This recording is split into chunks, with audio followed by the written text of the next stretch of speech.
Good evening. Alright. Nandito kami ngayon sa Barangay Bukal.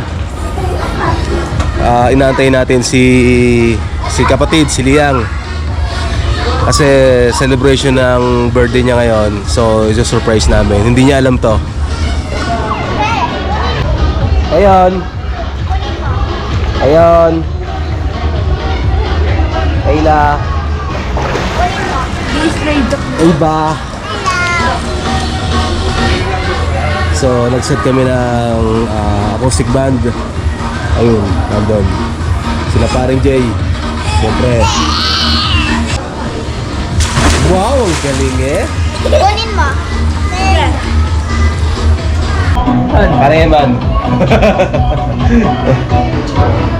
Okay. Ha? Ano ba ang Jeper? Hindi ko alam kung alam. Ha? Nose to nose. Nose to nose.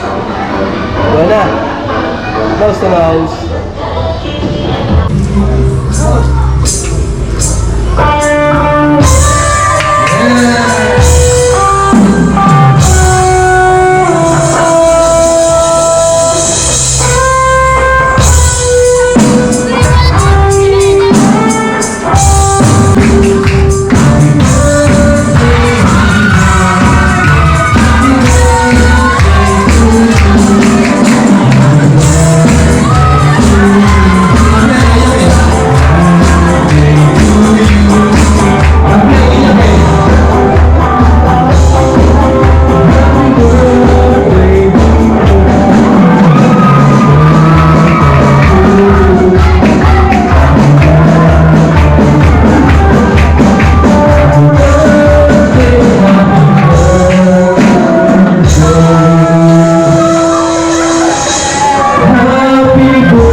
Sabi na iiyak to ba eh?